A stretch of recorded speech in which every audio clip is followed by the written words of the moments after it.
जय हिंद बच्चों, स्वागत है आप सभी का हमारे YouTube channel Rudra physics classes में। मैं राम चौधरी आप सभी का स्वागत करता हूं। आज हम बात करने वाले हैं क्लास 12 की फिजिक्स का फर्स्ट चैप्टर, जिसके 2 सेशन हमने कल और उससे पहले लिए हैं। आज हम स्टार्ट करने वाले हैं डाइपोल, और डाइपोल के बारे में इलेक्ट्रिक फील्ड इन एक्सियल लाइन, इन इक्वेटोरियल लाइन लास्ट वीडियो में हम बात कर चुके हैं। आज जो हमारा टॉपिक रहेगा वो रहेगा electric field, torque on electric dipole in uniform electric field. Torque on dipole in uniform electric field. Clear? देखिए, इसके बारे में डिस्कस करते हैं। देखिए, सपोज ये एक इलेक्ट्रिक फील्ड है, यूनिफॉर्म इलेक्ट्रिक फील्ड की अगर हम बात कर रहे हैं, दैट मीन्स फील्ड लाइंस जो होंगी वो पैरेलल होंगी। इस यूनिफॉर्म इलेक्ट्रिक फील्ड में एक डाइपोल जिसके पास प्लस क्यू, डाइपोल जिसके पास प्लस क्यू और माइनस क्यू चार्जेस रखे हैं, plus q and minus q charges हैं, ये इस इलेक्ट्रिक फील्ड में रखा हुआ है। और इस डाइपोल की जो लेंथ है वो हमने कंसीडर की है 2a। क्लियर? अब देखिए, अगर हम प्लस क्यू चार्ज की बात करें तो हमको ये मालूम है कि प्लस क्यू चार्ज पर जो फोर्स लगता है that is in the direction of field, field की डायरेक्शन में लगता है। और माइनस क्यू चार्ज पर जो फोर्स लगता है वो किधर लगता है? फील्ड की अपोजिट लगता है। क्लियर? दैट मीन्स ये जब रखा जाएगा तो इस पर 2 फोर्स लगेंगे, दोनों एंड्स पर F1 और F2। क्लियर? सपोज ये जो डाइपोल रखा है, इस डाइपोल का डाइपोल मोमेंट या डाइपोल फील्ड के साथ थीटा एंगल पर रखा हुआ है। जब इसको हम यूनिफॉर्म इलेक्ट्रिक फील्ड में रखेंगे तो होगा क्या, इसके दोनों एंड्स पर 2 इक्वल और अपोजिट फोर्स वर्क करेंगे। जो फोर्स होंगे that means F1 vector, mode of F1 vector is equal to mode of F2 vector, और ये क्या होगा? E into Q.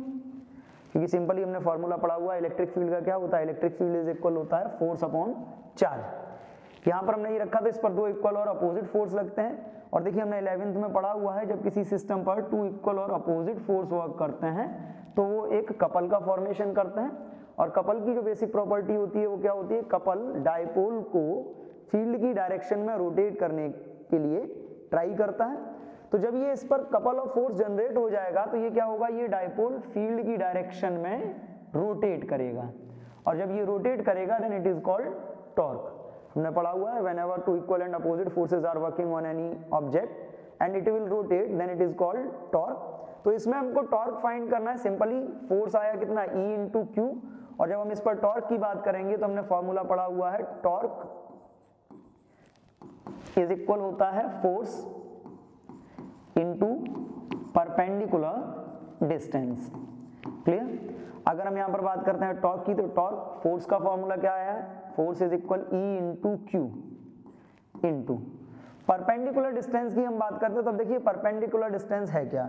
Perpendicular distance जब हमको काउंट करनी होगी तो परपेंडिकुलर डिस्टेंस जो आपके F1 और F2 है, इनकी लाइन ऑफ एक्शंस के बीच ये जो डिस्टेंस आएगी, this distance is called perpendicular distance. Suppose हम इसको नाम दे देते हैं A, ये B, ये C। तो यहाँ पर जो आपकी परपेंडिकुलर डिस्टेंस होगी वो क्या होगी? BC। और अगर हम इस BC की बात करें तो इस BC को कैलकुलेट करने के लिए हमारे पास एक फॉर्मूला होता है कि अगर हम इस डायग्राम में साइन थीटा काउंट करें तो साइन थीटा इज इक्वल क्या होगा? Perpendicular upon hypotenuse. तो परपेंडिकुलर कितना? BC upon hypotenuse 2a। तो यहां से क्या आया? परपेंडिकुलर डिस्टेंस हमारी आती है BC is equal 2a into sine theta. Clear? तो वही वैल्यू हम यहाँ पर इंप्लीमेंट करेंगे, E into Q into BC। और जब हम इसकी बात करते हैं तो ये क्या हो जाता है? Tau is equal E into Q into 2a sine theta. अब अगर हम इस पार्ट को देख लें, Q इंटू 2a, तो Q इंटू 2a क्या होता है? हम ऑलरेडी पढ़ चुके हैं कि Q इंटू 2a किसी भी डाइपोल का जो डाइपोल मोमेंट होता है that is the product of either of charge and length of dipole. तो यहां पर ये क्या हो जाएगा, E into P sine theta. Clear, E into P sine theta. अब अगर हम यहाँ पर बात करते हैं E into P sine theta, हमने इसको कैलकुलेट कर लिया, E into P sine theta, तो यहाँ पर क्या आया, E is equal tau is equal क्या आया, P into E sine theta. Clear, लेकिन हमको मालूम है कि अगर हम इसको वेक्टर फॉर्म में नोट करना चाहें तो इसका एक वेक्टर फॉर्म भी बन सकता है। टॉर्क वेक्टर क्वांटिटी है, तो टॉर्क के लिए क्या होगा, tau is equal P into sine theta. P into sine theta को जब हम वेक्टर में कन्वर्ट करते हैं तो ये क्या हो जाएगा, P vector cross E vector. Clear, क्योंकि 11th में हमने एक फॉर्मूला बहुत अच्छे से पढ़ा हुआ है क्रॉस प्रोडक्ट का, A vector cross B vector is equal होता है A into B sine theta. इसी फॉर्मूले को फॉलो करते हुए हम बोल सकते हैं कि टाउ वेक्टर इज इक्वल क्या होगा, P vector cross E vector. तो एक सिंपल सा मेथड है, कई बार बोर्ड एग्जाम में पूछा भी जाता है ये क्वेश्चन कि show that torque working on the dipole in uniform electric field. तो इस यूनिफॉर्म इलेक्ट्रिक फील्ड में टॉर्क को कैलकुलेट करने के लिए एक सिंपल सा फॉर्मूला हमारे पास, एक सिंपल सा logic. Let we consider an electric dipole, this have plus q and minus q charges. एक डाइपोल हमने मान लिया AB जिसमें प्लस क्यू और माइनस क्यू चार्ज है, and it is placed at theta angle in uniform electric field E। Length of dipole हमने consider किया है 2a। तो कॉमन सी बात है कि जब ये डाइपोल रखा जाएगा तो डाइपोल में अगर हम ये बात करें तो कितने चार्ज हैं, दो, एक प्लस क्यू और एक माइनस क्यू।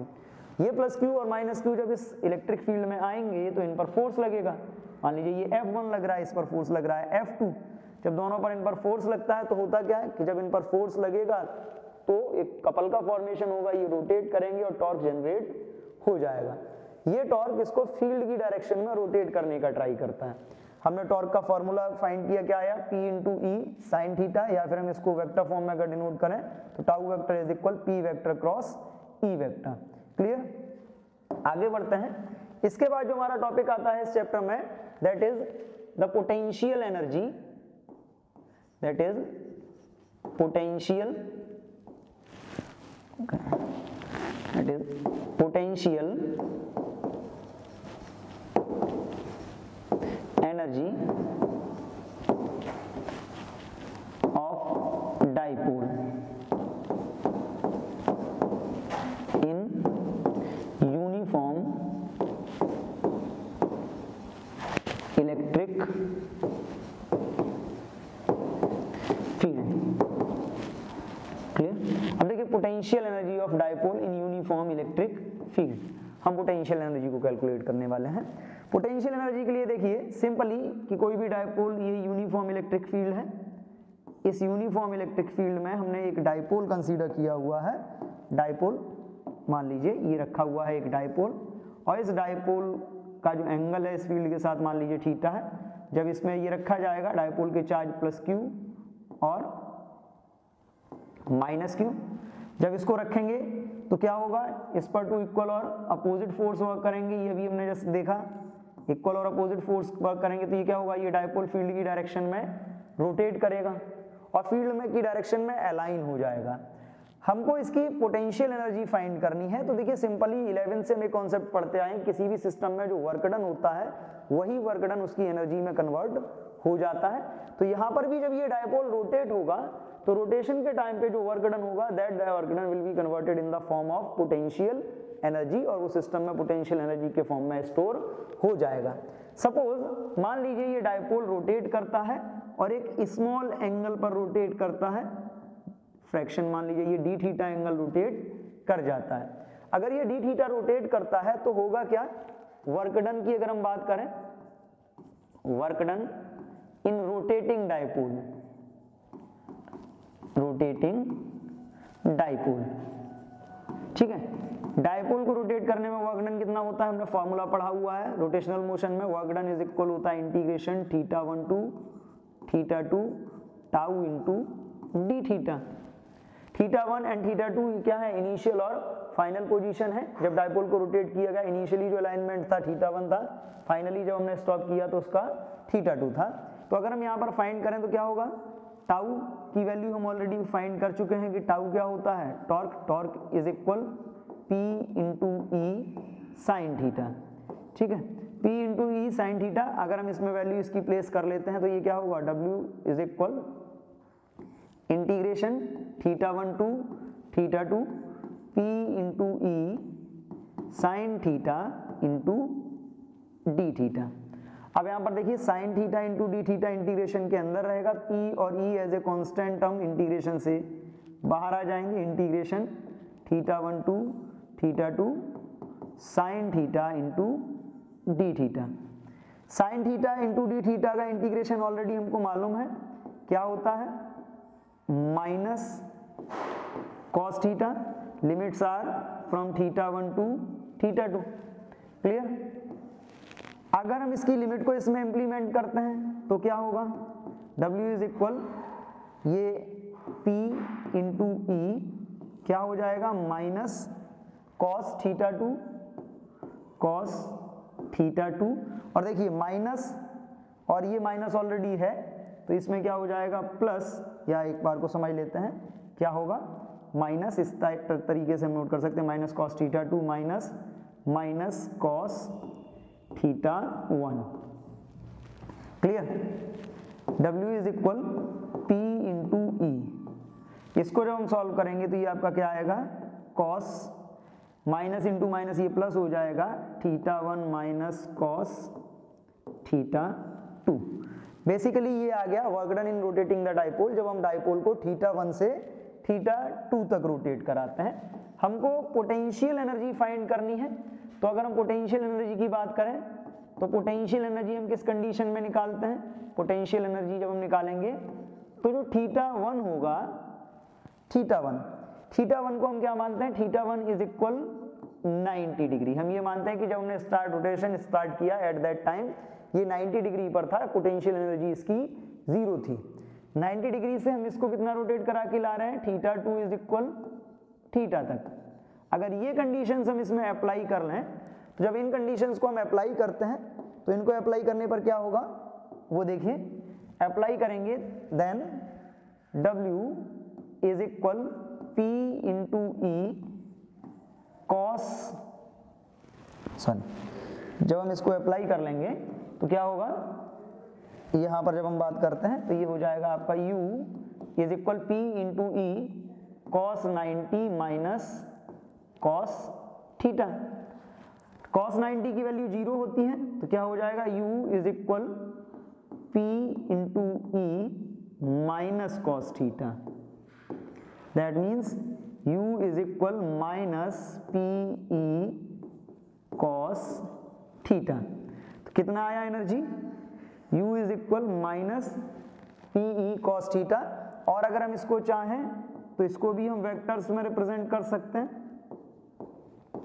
एनर्जी देखिए स्केलर क्वांटिटी है तो ये जो आपका होगा स्केलर प्रोडक्ट बन जाएगा U is equal minus P vector into E vector, clear. तो एक सिंपल सा कॉन्सेप्ट है पोटेंशियल एनर्जी ऑफ डाइपोल को फाइंड करने का, कि टॉर्क तक हम अभी बात कर चुके हैं। टॉर्क में क्या था कि जब भी रखा जाएगा टॉर्क जनरेट होगा और ये डाइपोल रोटेट करेगा। तो डाइपोल के रोटेशन में जो वर्क होता है वही वर्क पोटेंशियल एनर्जी में कन्वर्ट हो जाता है और उसी पोटेंशियल एनर्जी को हम फाइंड करने वाले हैं। तो पहले तो हम वर्क डन फाइंड करेंगे। तो सिंपल सा concept, work done in rotating the dipole हमने ऑलरेडी पढ़ा हुआ है। रोटेशनल मोशन में W इज इक्वल क्या होता है, टाउ इंटू डी थीटा, और लिमिट्स हम अप्लाई कर लेते हैं θ1 टू θ2। टाउ की value P into E sine theta, ये हम अप्लाई कर देते हैं। तो साइन थीटा का जब हम इंटीग्रेशन करेंगे तो माइनस कॉस थीटा आएगा, और जब अप्लाई करते हैं लिमिट्स को तो फाइनली हमारे पास एक वैल्यू आ जाती है। वो वैल्यू क्या होती है, ये W is equal P into E cos θ1 minus cos θ2, clear. θ1 minus θ2 इसको हम अप्लाई करते हैं जब पोटेंशियल एनर्जी के लिए, तो θ1 को हम 90 डिग्री कंसीडर करते हैं, θ2 जिस एंगल में हम रोटेट करके उसको ले जा रहे हैं, और फाइनली हमारे पास वैल्यू आ जाती है U is equal minus P E cos theta, या वेक्टर फॉर्म में अगर हम इसको डिनोट करें तो U is equal minus P vector dot E vector, clear. अब देखिए यहाँ से एक कॉन्सेप्ट जनरेट होता है जब हम पोटेंशियल एनर्जी की बात करते हैं। तो कितनी आई है potential energy, U is equal minus P E cos theta, ठीक है, या फिर हम इसको क्या बोल रहे हैं, u is equal minus P vector dot E vector. Clear, minus P vector dot E vector. अब यहां पर देखिए, यहां पर अगर हम बात करें तो यहां से इक्विलिब्रियम की कंडीशंस जनरेट होती हैं।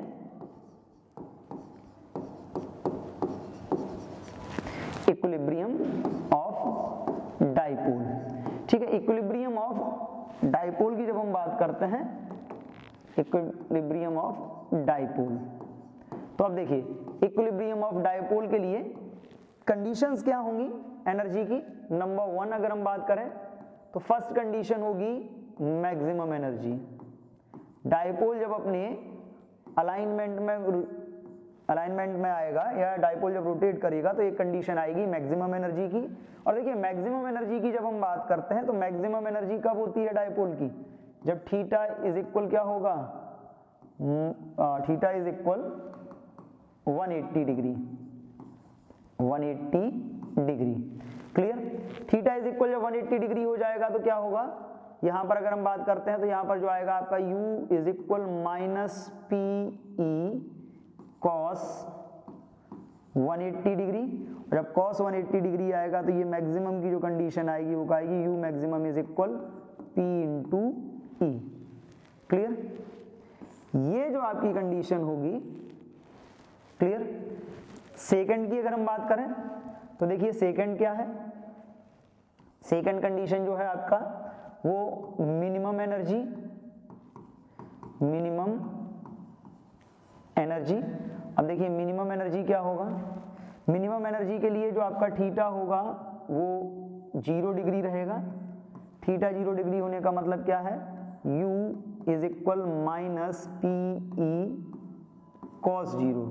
देखिए कॉस 0 की वैल्यू 1 होती है तो u इज इक्वल जो मिनिमम आएगा आपका कितना आएगा, u is equal minus P E.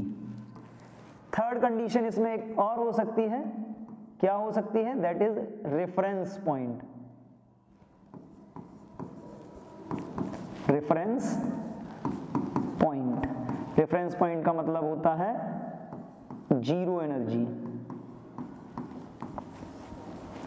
ठीक है, इस कंडीशन में जो थीटा होगा वो क्या होगा 90 डिग्री।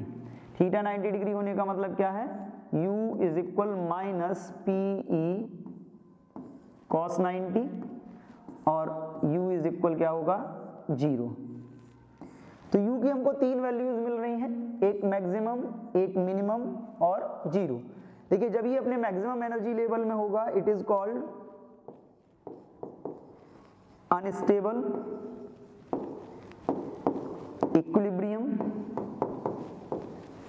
ये अपने मिनिमम एनर्जी लेवल में होगा it is called stable equilibrium. और थर्ड जो हमने बात की है ये है इसका रेफरेंस पॉइंट। क्लियर, इसी के साथ साथ अगर हम डाइपोल की बात करें तो डाइपोल जब रोटेट करता है तो रोटेशन के टाइम पर मान लीजिए डाइपोल ये यूनिफॉर्म इलेक्ट्रिक फील्ड हमने लिया, इस यूनिफॉर्म इलेक्ट्रिक फील्ड में सपोज कोई डाइपोल है ये, और ये जब इसमें रोटेशन स्टार्ट करेगा plus q and minus Q, ये फोर्स इधर, ये फोर्स इधर, और मान लीजिए ये इस टाइप से रोटेट करता है। जब ये रोटेट करेगा तो ये अपना रोटेशन कितने टाइम में कंप्लीट करेगा, इसके लिए भी एक फॉर्मूला होता है जिसको हम बोलते हैं time period. Time period of dipole. देखिए टाइम पीरियड का एक फॉर्मूला जो आपने क्लास 11th में पढ़ा हुआ है, कुछ इसी फॉर्म में आपने पढ़ा है, t इज इक्वल 2 पाई। यहाँ पर जो इसके टाइम पीरियड का फॉर्मूला होगा t is equal 2 pi root I upon P E. I क्या है, आई की अगर हम यहाँ पर बात करें तो यहाँ पर आई होता है moment of inertia of dipole, moment of inertia. Clear, moment of inertia. और P और E के बारे में तो आप वाकिफ हैं पहले से ही कि P और E क्या है, P is the dipole moment and E is the electric field intensity. तो देखिए इक्विलिब्रियम कंडीशंस हमने फाइंड की कि मैक्सिमम एनर्जी लेवल क्या होगा, मिनिमम एनर्जी लेवल क्या होगा और रेफरेंस पॉइंट क्या होगा। इसके बाद अगर हम बात करें तो डाइपोल में एक टॉपिक और आता है that is called work done in rotating dipole. Work done in rotating dipole. अब देखिए work done in rotating dipole है क्या, कि सपोज किसी भी डाइपोल को, कोई डाइपोल स्टेबल इक्विलिब्रियम में है और हम उसको स्टेबल इक्विलिब्रियम से रोटेट कराना चाह रहे हैं, तो जब हम उसको रोटेट कराएंगे तो उस रोटेशन में कितना वर्क होगा। तो कॉमनली हमने क्लास 11